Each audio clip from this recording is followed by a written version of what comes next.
Another important factor in having an optimal and good ready position for volleyball is having a strong core and being connected to your core.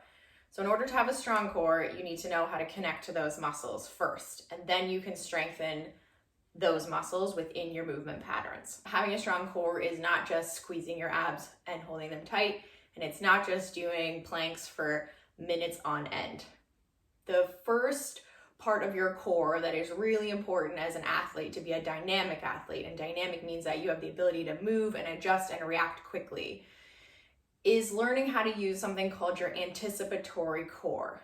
That is your deeper core muscles, and they prep you for movement. So the word anticipatory, they anticipate. So as soon as your brain decides that you're going to go and move and do something, those muscles engage and prep you for movement. So if you were in ready position for serve receive or to dig a ball, so either on ball or off ball defense or ready position, your core, as soon as you see that ball coming, your core kicks in, your anticipatory core, to help support you to execute that movement efficiently. But for different reasons, we can end up not using this core optimally. So for example, if you hold your breath a lot, or if you have really bad posture and you slouch a lot, or you sit like this and you stick your chest out, if you have really tight hamstrings and it pulls your pelvis under and you don't have that range of motion, those things all affect how you use your core. If you don't have good trunk rotation, that influences how well you use your core. And those things are all really important to have a good ready position and to be an effective volleyball player. So what I want you to take away from this part of the presentation is that your breath is how you connect to your core. The other fantastic thing about your breath is that when you're playing sports, it's super easy to get in your head. Let's say you just shanked a ball, which everyone has done. And you know that serve is coming to you again because you just shanked the ball. Your coach would tell you to serve the same person again, wouldn't they? So how do you get your mind ready for that? Well, good news, when you focus on your breath, which activates your core, it also brings you into your body and brings you into the present. So now your brain can't go off and your mind can't go off thinking about how you just messed up and shanked that ball. It's thinking about how to breathe and bring you into your body, which is prepping you to successfully receive that ball. Because if you're thinking about shanking it again, you're gonna shank it again. Okay, so two really important things with the breath. So let me just walk you through it.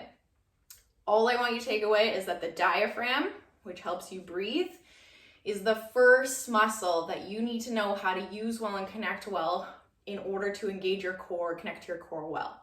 So your diaphragm lives here in the lower rib cage, and when it's moving well, the lower ribs and the tummy are moving together. So you're not just breathing into the chest and you're not just breathing into the tummy. So if I were to put my hands here and I would take a deep breath and feel how that feels. So you guys can try that.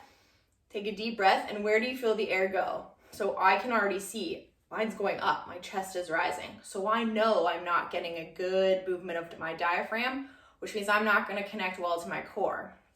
So then I could think, belly. Oh, and for me, that changes something, all right?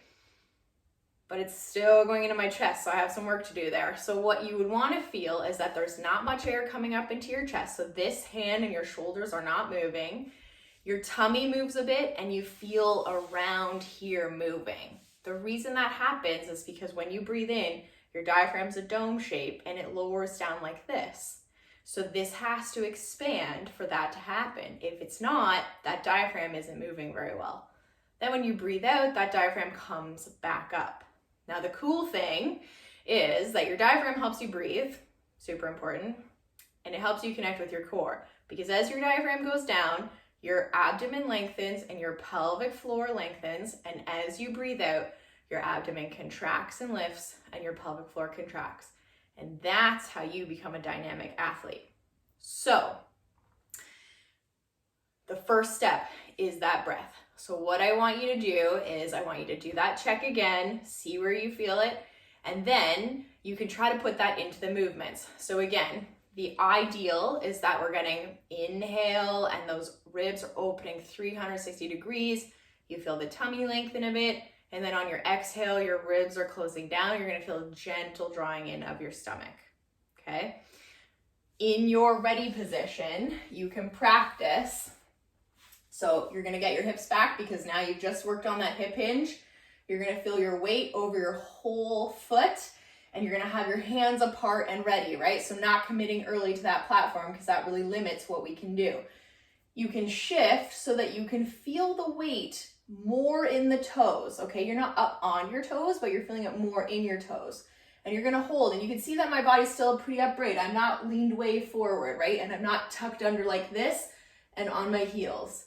So I'm gonna get that. I start with that hip hinge, and then I'm gonna breathe here. I'm gonna see if I can keep that position and breathe.